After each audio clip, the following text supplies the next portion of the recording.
And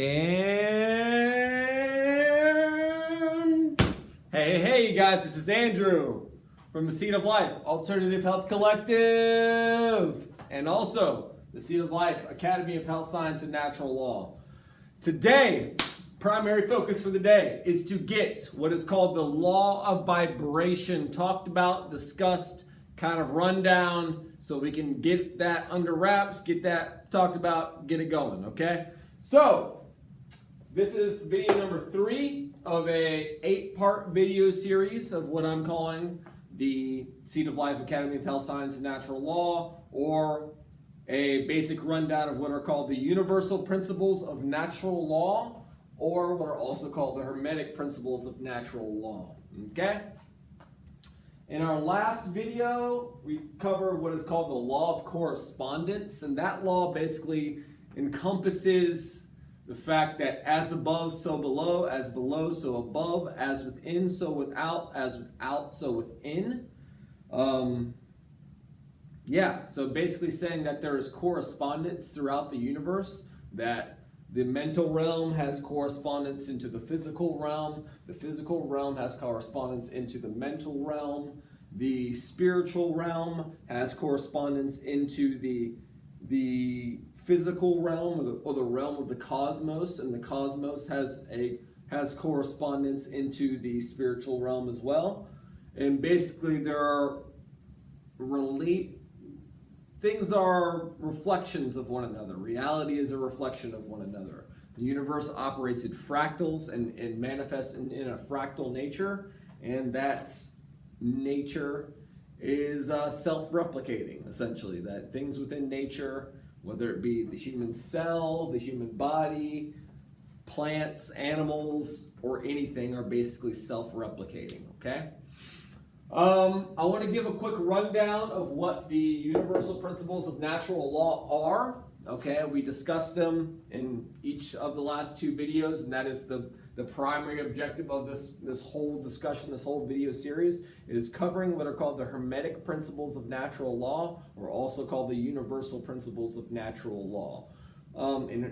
I talked about in the first video that Hermeticism is a body of ancient knowledge that basically explains how consciousness and the universe interrelate to one another, and has been pinnacle in the development of a lot of things all throughout history. And I'm going to talk more about the history of occultism and the history of basically Hermeticism in particularly in another video. But for right now, I'm going to cover the basic rundown of the universal principles of natural law, bitch. That's right. The principles are as follows. The law of mentalism that I talked about in the first video, basically saying that the all is mind, the universe is mental, and I'll explain that here in a second. Correspondence, the law of correspondence, the law of vibration, what we're going to cover today, which is an exciting, very, very exciting principle. It kind of ties the other 2 principles together, and these 3 principles are basically the immutable principles, and they're basically the framework of how all the other principles operate. So these universal principles actually operate in this pattern. So from the first all the way down to not necessarily the last, but the encompassing shell of these principles. So the law of vibration, the law of polarity, the law of rhythm, the law of cause and effect, the laws of gender, and the law of care, which I've given a short discussion about before. So look back to my previous videos to have those explained.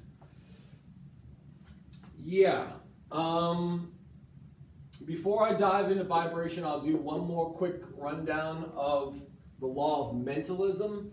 Basically, the law of mentalism stating that all is mind and that the universe is mental.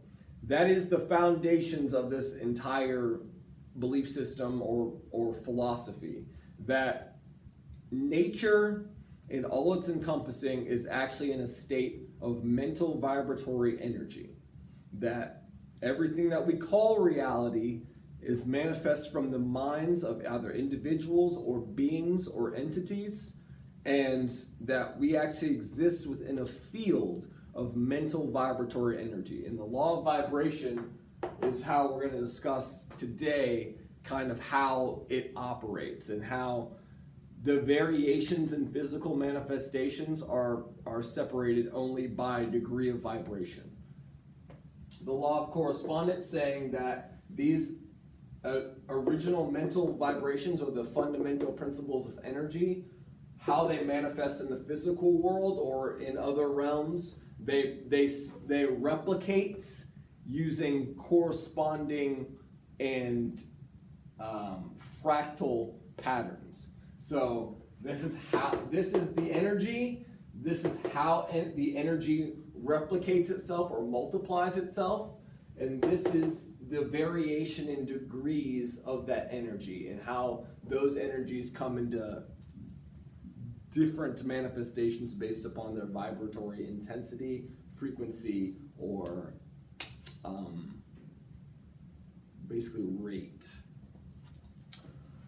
Okay, all that being said, let's hop into the law of vibration. That shit's intense, man. Law of vibration. And a lot of people have kind of discussed this law a lot, especially in like new agey books, and I'm sure a lot of ancient belief systems and current belief systems. The law of attraction is kind of based upon this law. It's a basic framework of it, but I don't feel like it encompasses it enough or explains it well enough. So we're gonna jump into it from kind of a different perspective, and that's what this is. I'm basically just giving my perspective on these Hermetic principles in a way that I feel like is more graspable than I feel like other people have discussed it, or just a way that I feel like is extremely important. This body of knowledge has been so vastly important to me personally and like my understandings of the universe that I feel it's my duty, it's my responsibility to try to spread this information and this knowledge to basically anyone who's capable of comprehending it.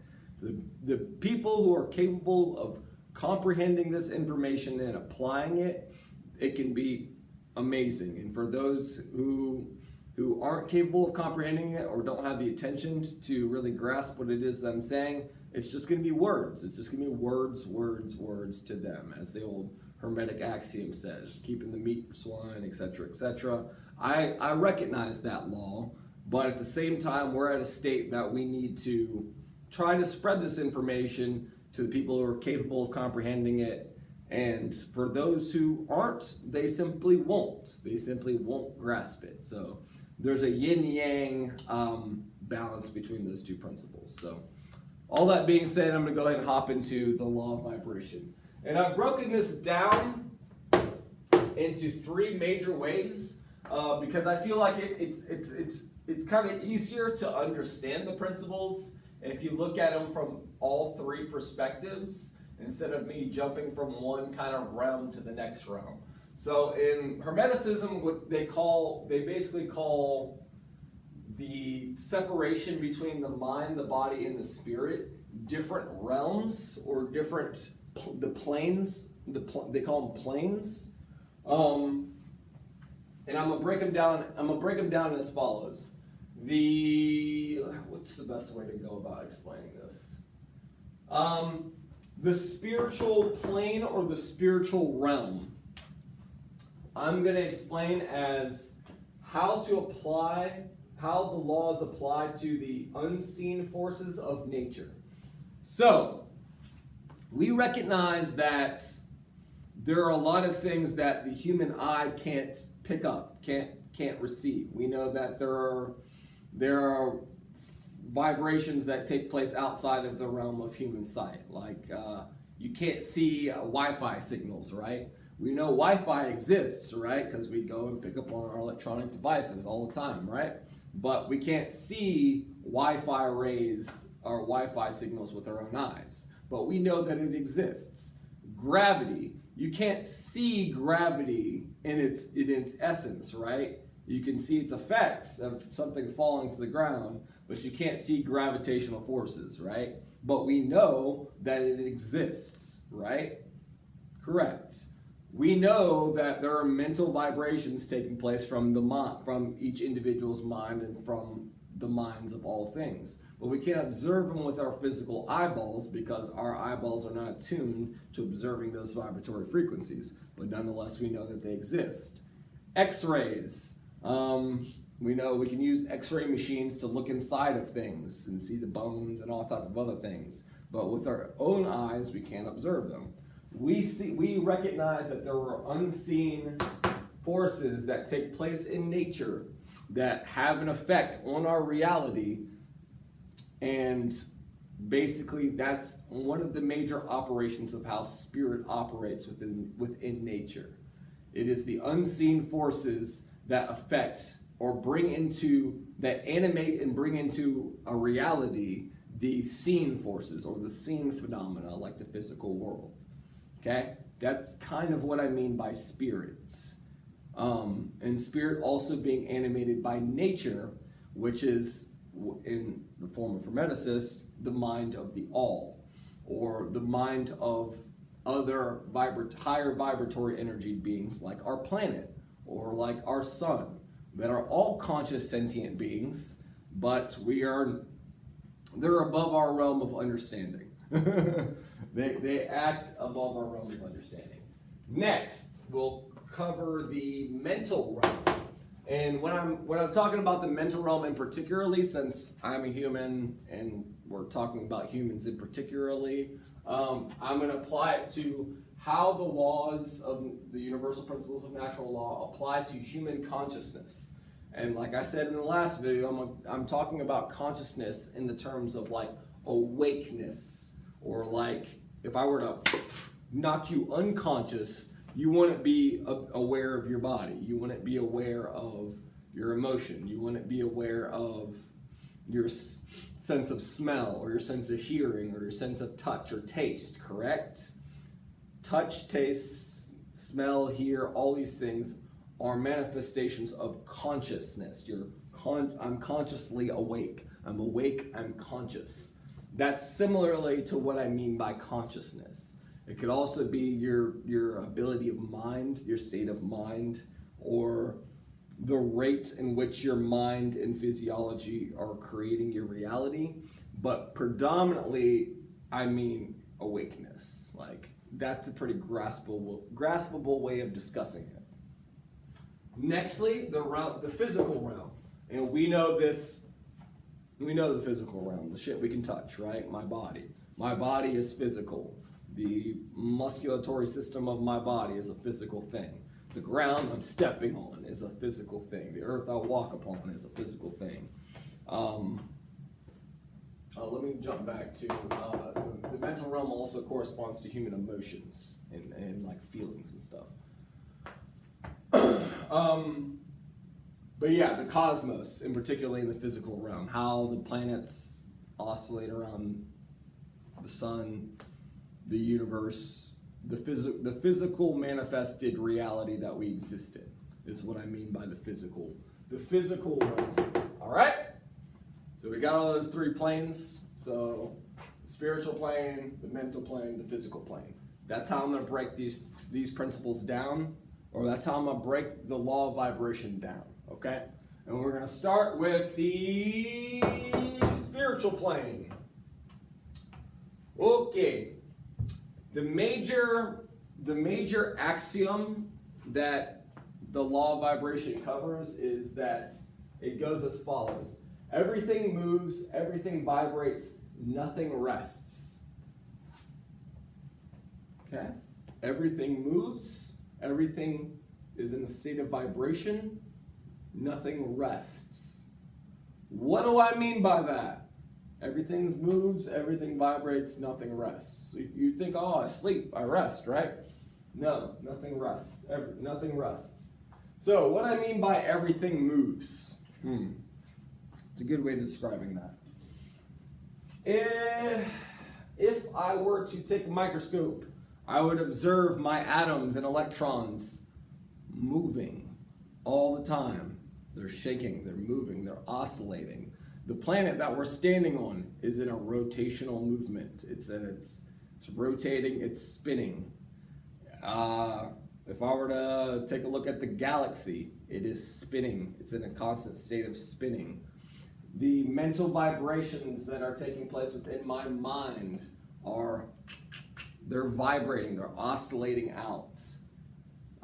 Even when I'm sleeping, so when I'm asleep, my body doesn't stop moving. My brain, my neurons, my electrons that are taking place within my brain, within my being, within my soul, are still in vibratory motion.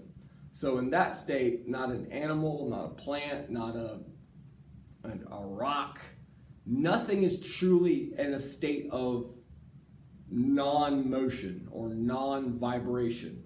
Even things that appear like they're like a mountain, appear like they're in a steady state, they're actually not.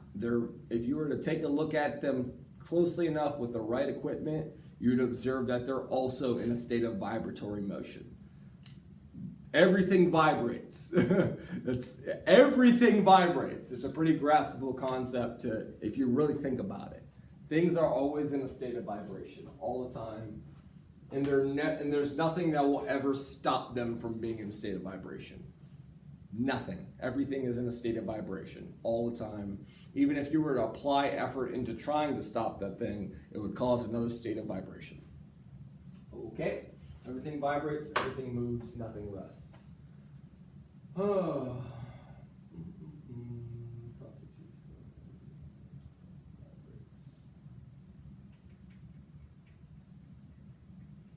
A big point that I'm trying to make with this part of the law, the spiritual law of vibration, is that the multiverse, so everything in the universe and everything that's within multiple dimensions of the universe is in a state of vibration and is also oscillating or surrounding. So if you were to imagine there's a central point like an atom or a nucleus, everything else is swirling and emanating from a singular point. Everything is vibrating and coming from a point in creation. Nothing in reality just happens for no reason or doesn't have a birth. Everything has a starting point. There's a cause to every effect in existence. There's a cause to every effect in reality. And in the viewpoint of Hermetics and in a lot of the Big Bang Theory and a lot of understandings of most spiritual practices, there is a singular creation, a point in time space that reality came into manifestation. And they call, in the form of Hermeticists, they call it the mind of the all. So everything in the universe, every bit of everything in all of reality, every atom, electron, thought, process, plant, everything emanates from what is called the mind of the all, or the vibratory energy of the all. And this could be the central, in my opinion, is probably the central point or the central star of the multiverse. Similarly or correspondingly, reality seems to also do those things. So if you were to look at the sun in correspondence to this concept of the all, the sun creates everything, and everything vibrates from the central point of the sun, right? So you wake up, right? What we call day is just the planet spinning on its axis in this field that is emanating from the sun. The light rays from the sun come into the atmosphere of the planet and hit your eye. When that light hits your eye, that vibratory energy, because we're still in the law of vibration, that vibratory energy hits your eye, your eyeball. It reacts in the form of vision, it's basically observing different rays of vibration, of vibratory energy, that we call the visible light spectrum. So when you take like a prism you would see that light shines and comes through in different colors, the spectrums of colors that are called the visible light spectrum.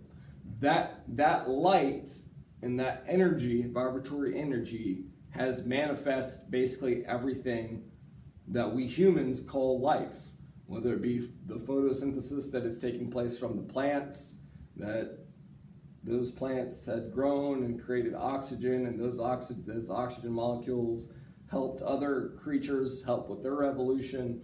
Basically, human beings have evolved based upon the phenomena that is emanating from the sun, which is the nucleus point of our Milky Way galaxy.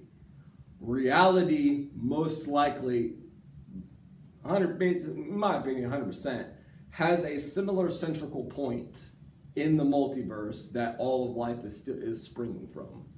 And that's basically how the law of vibration in the spiritual aspect comprehends or is started. Just think that if there were like a mega sun, a super mega sun that we would call the all, that would be the primordial source of vibratory energy in the multiverse. And a lot of people can kind of grasp that, but think of like the sun. Sun creates a lot of cool shit, whether you recognize it or not. I'm going to throw back a quote from in my opinion, one of the most amazing inventors of all humankind, or is really, really vastly important. I don't feel like has gotten nearly enough credit in history. Is the guy Nikola Tesla. Nikola Tesla, which is the inventor of alternating current, or the discoverer of alternating current, and has many, many inventions that have brought us into this technological age that we are so grateful and thankful for, and most don't even recognize. But he has a popular quote that says, "If you wish to understand the workings of the universe, think in terms of energy, vibration, and frequency." I think this guy understood these principles pretty well, and he knew how to apply them and how to utilize them to a state that he could also make inventions. Like, that's some next level thought and logic, and I think I personally idolize that way of thinking. And I think if more people observed and kind of looked into Nikola Tesla and kind of looked to emulate his thought processes and patterns, we would have a lot of interesting people and geniuses on this planet. More so than, a lot of people we idolize in our popular culture. And I'm not gonna point names because that's not what this is about. But Nikola Tesla's a fucking genius. He's a genius. All right, so that's basically our very basic rundown of the spiritual aspect of the law of vibration. That everything moves, everything vibrates, nothing truly rests. There is a central point of vibration throughout the multiverse that reality travels in both waves and particles and has a nucleus most likely, and that Nikola Tesla saying that if you wish to understand the universe, you must think in terms of energy, vibration, and frequency. Energy, vibration, and frequency. And we're going to break those three things down in terms of the mental realm here in a second. So, the mental realm, like I said, it's referring to human consciousness, or basically human emotions. Because we're humans. If I were a squirrel, I'd talk about squirrel consciousness, or squirrel emotions. Or if I were talking about horse consciousness or horse emotions, they have equal and opposing emotions and consciousnesses to ours as well, just at a different rate of vibration, and we'll discuss that, how that operates here in a second. But basically, human emotions and the various forms of mental vibrations, or various forms of human emotions, are separated only by the rate of vibration. So maybe you can think about this in your personal life. When you're angry or you're scared, what does that feel like on the body. You can tense, you can kind of simulate how your body, what kind of vibratory frequency you're at by the way your body feels. When you're scared or when you're like angry, you're in a very solid state, right? Like if I'm angry, what happens? My muscles tense up, my jaw tenses up, my eyebrow drops. I get very solid, very dense, very compact, very kind of, aggressive or in a ball. Like I try to ball myself up, and most humans do. It's basic human emotion. That is an effect of that law at play, because it's causing your body to slow down its vibratory frequency. It slows down and becomes dense. So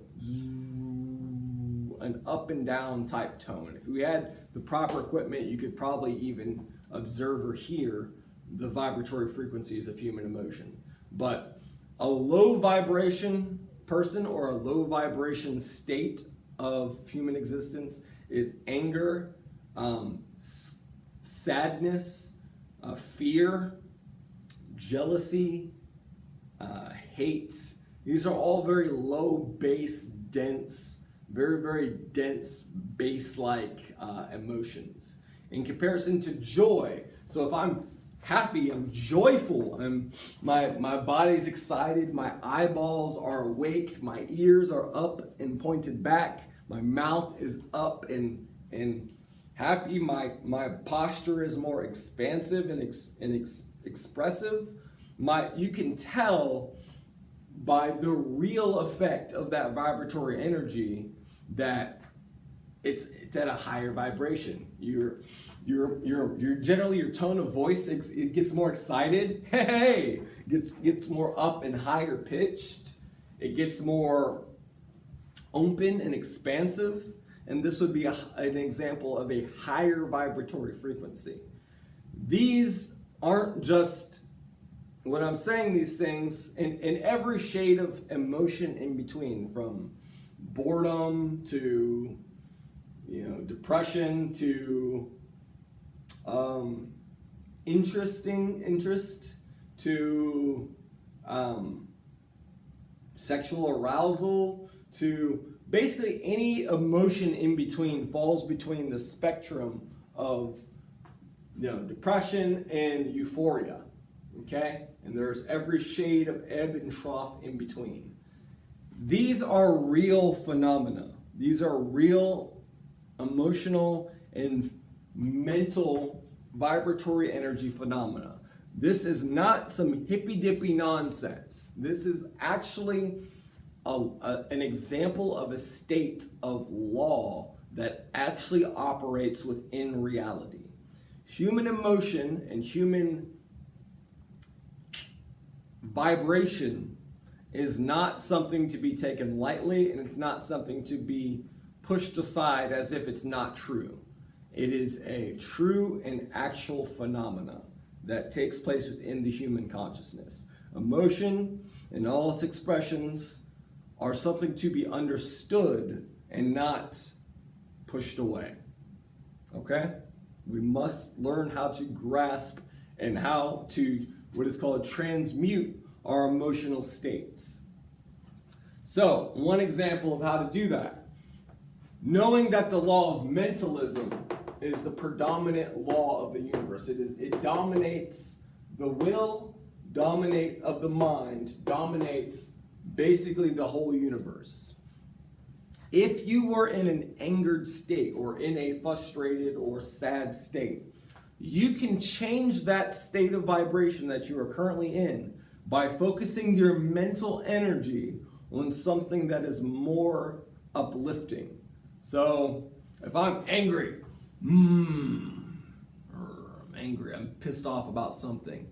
If I were to then think about an example that will work for most people, sexual intercourse. If I were then to think about, having sex, that I would then change I would change my vibratory reaction, right? I would think about something that is more enjoyable to me than being upset and angry. If I focused on that mental image long enough, my body posture would change, my, mannerisms might change, my emotional concepts might change to the point where I'm no longer angry or frustrated or sad or focused on whatever that made me angry. And it doesn't necessarily have to be that. It could be anything. You could think about puppies, or you could think about something else that excites you. Sex is it's a predominant one because it affects most beings, and most beings enjoy it. So that's a really powerful one. But not at all the main one that should be focused on. Think about things that are happy or joyous, whatever the case may be. But basically what I'm saying is there's this phenomena that takes place that I can change my emotional state from one state by focusing my mind on an opposite state or a different state. By doing so, I can transmute my one state of emotion to another state of emotion. The mind is superior to the emotion. Let me repeat that. The mind is superior to the emotion. That's right. So, if you feel as if you're thinking and developing only with your emotion, do your best to focus with your mind. And sometimes these two things are very much related. They're basically reflections of one another, both the mind and the emotion, and they both play a very, very important role. But you must learn how to balance and find equilibrium between both of them, or you can become bogged down by either one of them. If you're too intellectual in one state and are very, can't apply emotion or creative aspects to your mental thought processes or mental vibrations, you will be hindered in your reality. And same thing vice versa. If you can't apply your more intelligence or your emotional creative essence to your reality, you will have a more bogged down reality as well. It's Hermeticism and these whole principles are about finding a way in developing the skill sets by recognition of the laws at hand, how to transmute your consciousness and mental vibrations to ones that are more desirable for you to enjoy your life and to live more harmoniously with the mental vibrations you wish to live in or wish to manifest into the reality. And now that we're talking about manifesting things into reality, another big part of the law of vibration is basically if you want to, in order to change things in the physical world, it requires physical action. So, what do I mean by that? I want to change something in the world. I need to not only think about it mentally. So if I want to create something that's of real practice, if I want to consciously manifest something, right? I want to consciously work on something. I have to apply both all three of the laws. The law of mentalism, which would be me thinking of what it is I want very much so. I imagined what it is I desire. So I'm imagining of carrying a box. I'm imagining carrying this valuable box to where I want it. Then I have I have a corresponding emotional reaction to the mental vibration that I'm putting into whatever the task is that I'm doing. So I feel uplifted or fulfilled by the task that it is that I'm doing. Then I'm applying the physical vibratory energy into doing the task that it is that needs to be done. Okay? In order to create things properly or harmoniously or within balance of these laws, you must have control of all three of the principles. The mind, the emotion, and the physical reaction or the physical reality. Okay? So I can sit around thinking about a house all day long, right? I can think about, man, I would really love to live in this house that I built for myself. I would love it. And I can sit there and imagine it in my mind all day long. I can imagine it. I can do all these things. I can even feel the emotion that I would feel from doing those things. I could even draw some of those things out and come up with game plans and numbers and statistics of the things that I need in order to bring these things into manifestation. But unless I physically take the action to getting the hammer, getting the nails out, putting the material together, sewing it or cutting it up, putting it together, that mental vibration doesn't come into the physical world. It doesn't come into reality. You must have both, all three of the trifecta of the mental understanding, the corresponding emotional phenomena or corresponding emotional planning or development, and also the physical action of bringing things into reality. Vibratory energy is based upon those things, okay?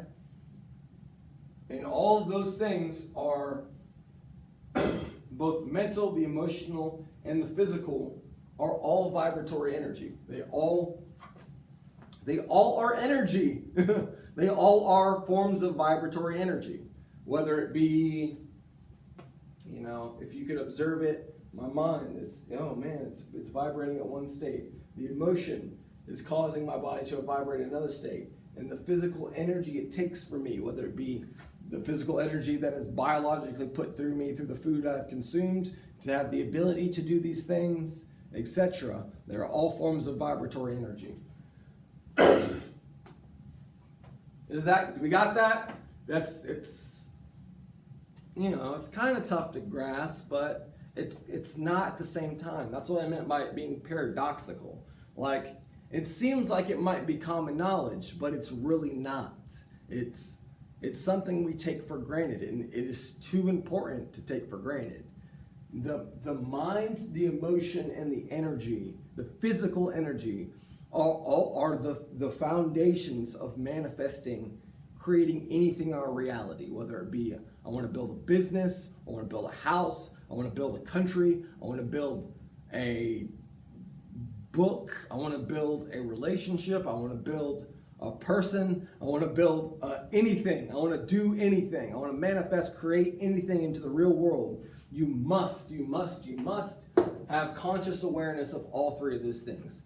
Most people usually only do one of the three things. They either will sit in their heads all day long and not really do much with it, or they'll feel emotion or reaction to the world around them, but not really apply their mental energy towards creating anything new about it, or they'll physically do things but not really understand why it is that they're doing those things, and not really have an emotional connection to the things that it is that they're doing. And it seems the seed of the world is in this disconnection between their thoughts, their feelings, and their actions. And a big part of me trying to teach this lesson is that's a framework of what true harmony or balance is a corresponding reaction between your thoughts, which you think about on a regular basis, your emotions, what you feel about on a regular basis, how you emotionally or morally feel about something, and then your physical actions. Those three things, in order to live a harmonious life, must be in balance and are vital to living a harmonious life. Okay? Things get in, we can't allow these things, these monetary things, these social norms and obligations and all these other types of things get in the way of us following our will and applying those three principles, okay? And if the more you practice, the more you can learn to manifest the reality that you want to live in by applying those three laws. Okay? Okay? Is that acceptable? I think it is. All right, so that's the mental realm, basically, of the law of vibration and kind of how it applies in creating the variations of emotional states and how to transmute them in your mind and in your emotional reality. Now it's time to hop into a little bit of the science about it, a little bit of the physical about it. because these things kind of seem etherical, right? They kind of seem non-tangible. But the physical reality that we live in is also a manifestation of that same vibratory law. The same law that causes you to think a certain emotion, or the same phenomena that is causing you to have the same an emotion, is the same law that causes ice to freeze. Isn't that fucking crazy? The same electromagnetic energy that is emanating from the brain, which is causing you to feel emotion, is made up in principle as the same vibratory energy that turns fucking water into gas or ice into liquid. They are all variations of different forms of vibratory energy. Okay? And I'll explain that here in a second. A big thing to say about this vibratory energy, or what we call mental energy in forms of Hermetic philosophy, that is emanating from the central point of the all. Energy can neither be destroyed nor created. It can only be transmuted from form to form, state to state, being to being. Can neither be destroyed nor created. Let me give you an example of that. What would be a good example of that?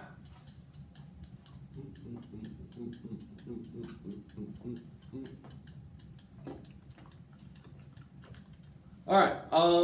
So say I have a bowl of water, all right, and then I lower the temperature of that bowl of water to its freezing point. So by me lowering the temperature of the room or the refrigerator, whatever it is, to the freezing point, that's me lowering the vibration of the surrounding environment of that water. What then happens to the water? It freezes, right? It turns into ice. It solidifies. It becomes a solid state, or a more physical state than the liquid form of it, correct? Liquid is more malleable, it's more fluid, it can swirl around things, and it's a major compound in our planet, our human anatomy, and in hydrogen, oxygen are pretty prevalent all throughout the universe, correct? By changing the vibration or the vibratory energy around the bowl of water, by lowering the temperature, so temperature is a form of vibratory energy, me slowing down those atoms and molecules and electrons that are around that area, I am solidifying it into a solid form of ice. That is me transmuting the state from liquid to solid, or from one form to another form. Okay? Same thing. If I were to then take that ice and then stick it onto a stove, it would boil back up into water, and then if I kept it on that stove long enough, it would turn into a gas, what we call water vapor, or steam, correct? It would steam it up until it completely evaporated and became part of the surrounding air. It has evaporated, correct? So you can turn the solid state, you can transmute the solid state of ice back into water. That water can then be transmuted into a gas, correct? And you can do this with almost anything. Correct? Correct.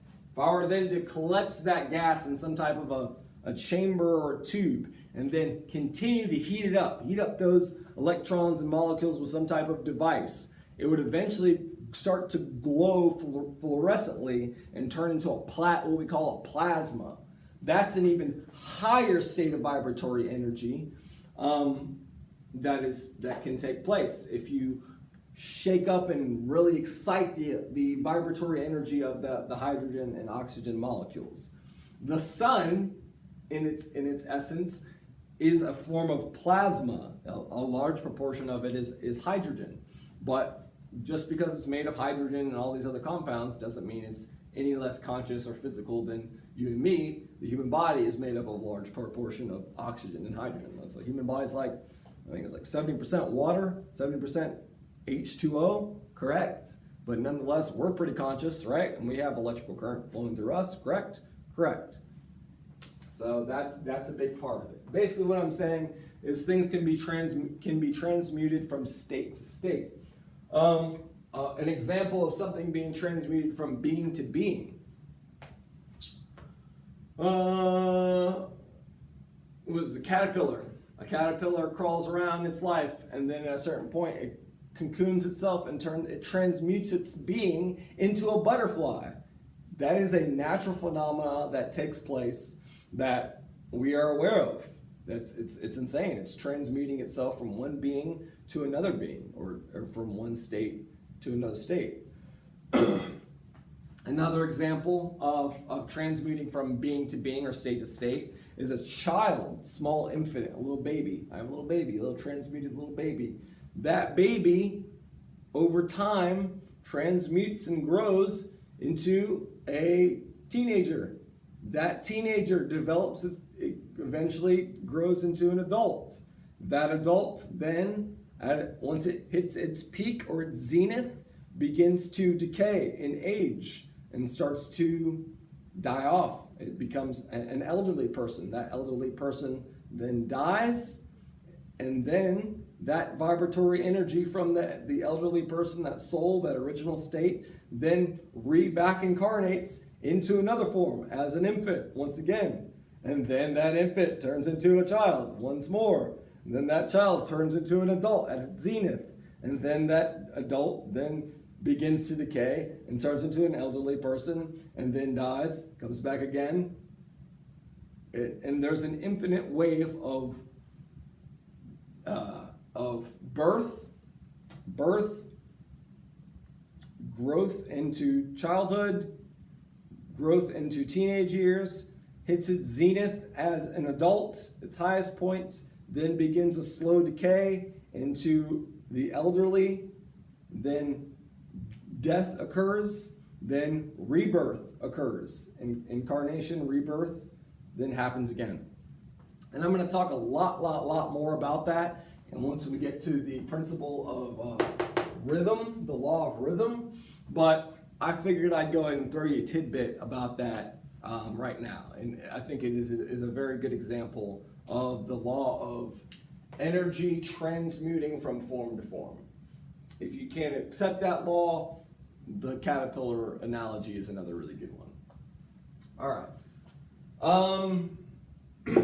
Vibration in terms of unseen physical reality. Like I said at the very beginning of this video, that we can't see X-rays and we can't see Wi-Fi signals, right? But nonetheless, we accept that they exist. They do exist. We've learned how to manipulate them and use them to our advantage to a certain extent. Those electromagnetic vibrations, what we call electro, and they're also magnetic. And Matthew Faraday was one of the major scientists who began to grasp and understand these laws. An awesome and amazing scientist, if you want to get into that, is really interesting. Has shown that the universe in basically its totality is surrounded by these vibratory frequencies called electromagnetic vibrations and electromagnetic rays.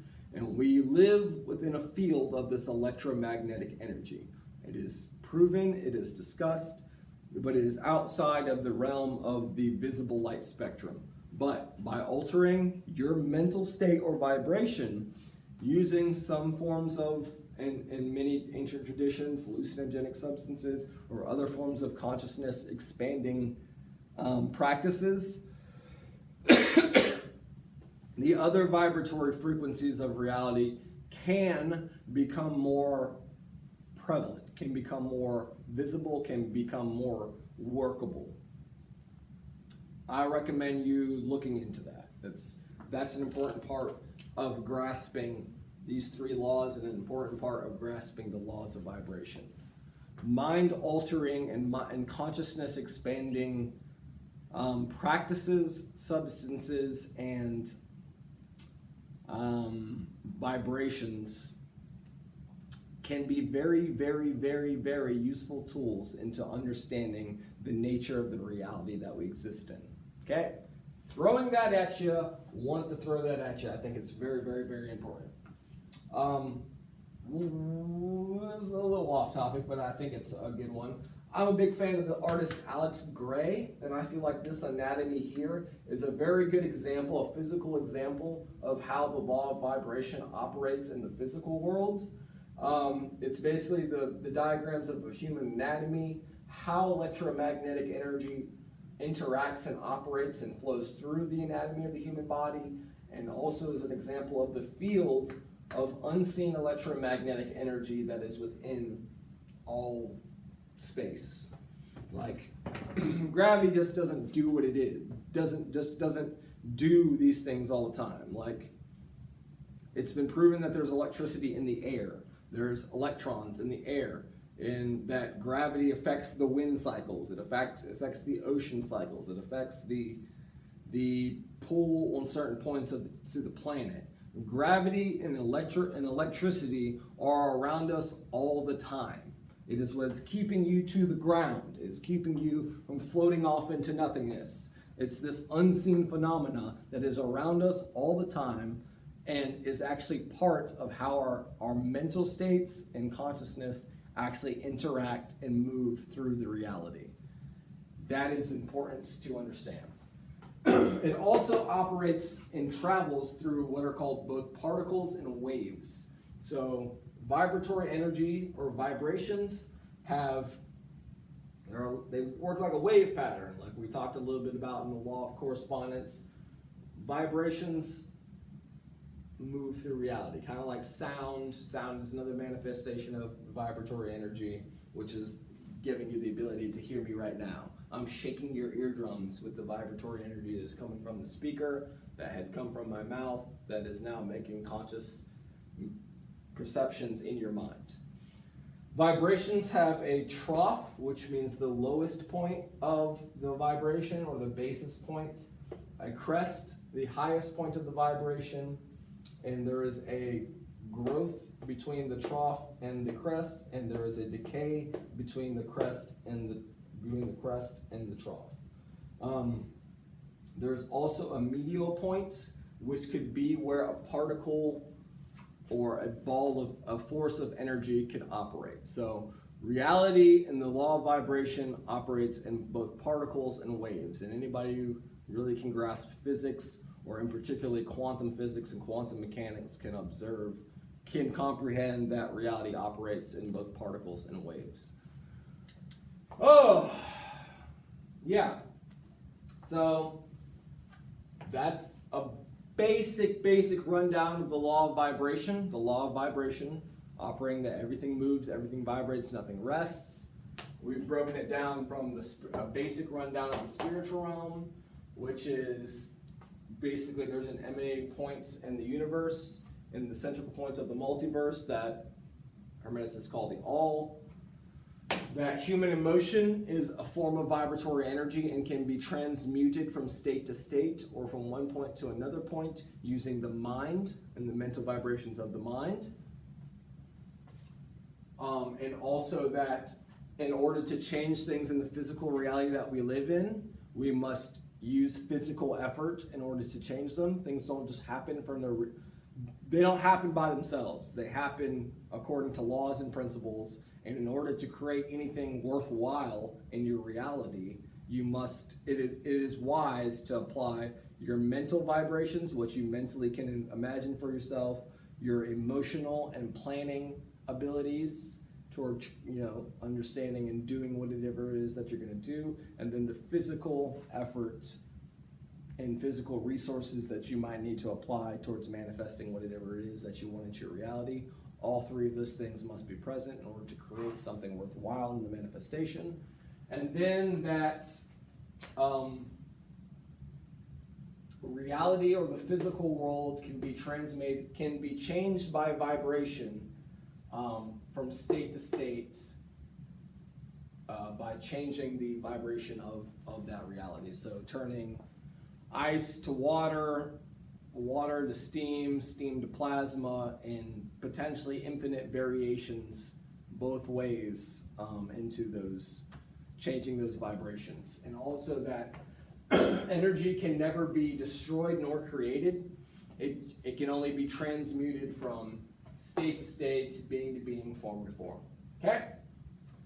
That's a basic rundown of the law of vibration.